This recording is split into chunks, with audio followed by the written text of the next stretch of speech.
If your kitchen feels outdated but a full renovation is out of the budget, there is one upgrade that can completely change the look and feel of the space in a single afternoon. Replacing your cabinet hardware, the handles, knobs, and pulls, is one of the highest impact, lowest cost improvements you can make to any kitchen.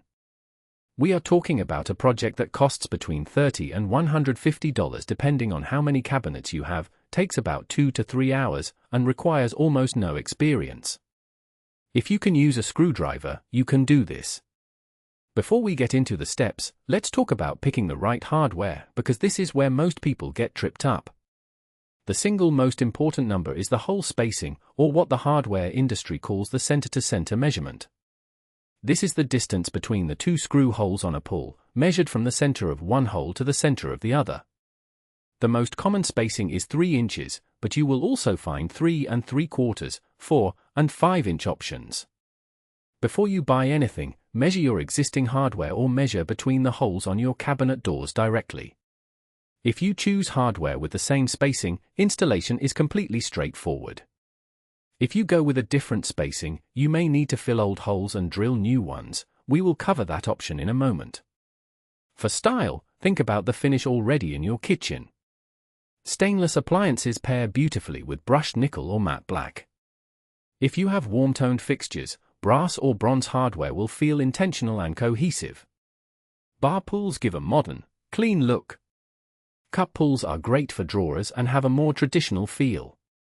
Knobs work well on doors but can be a little awkward on drawers.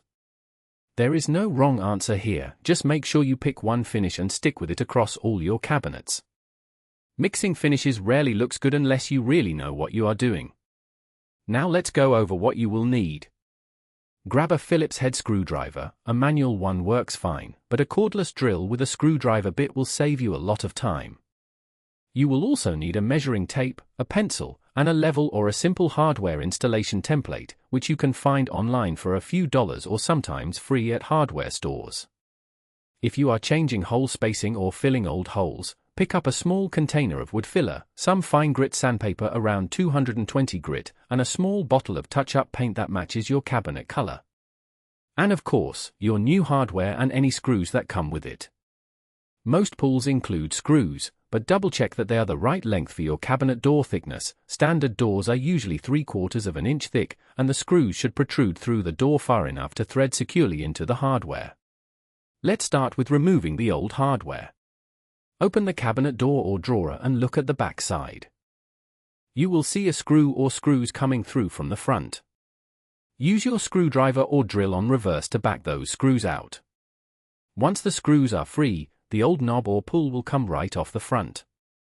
Set the old hardware aside. You may want it as a reference for measurements or as a backup.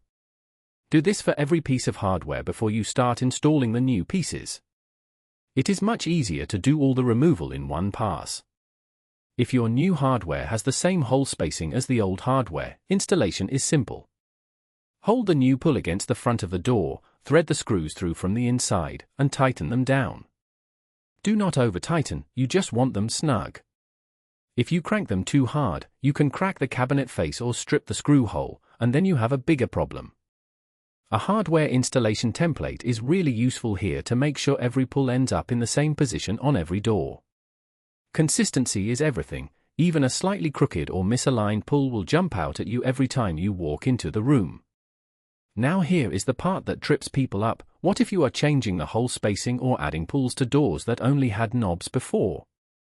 In that case, you will need to fill the existing holes and drill new ones. Apply a small amount of wood filler to each old hole using a putty knife or even your finger. Smooth it flush with the surface, let it dry completely, usually about an hour, then sand it smooth with your 220 grit sandpaper. Dab on a little touch-up paint, let that dry, and those old holes will be nearly invisible. Then use your installation template to mark the new hole positions with a pencil. Drill through slowly with a drill bit that matches your screw diameter, usually 1/8 of an inch.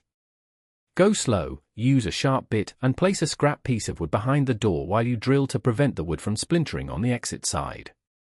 That tip alone will save you from a frustrating mistake. For knobs on doors, placement matters.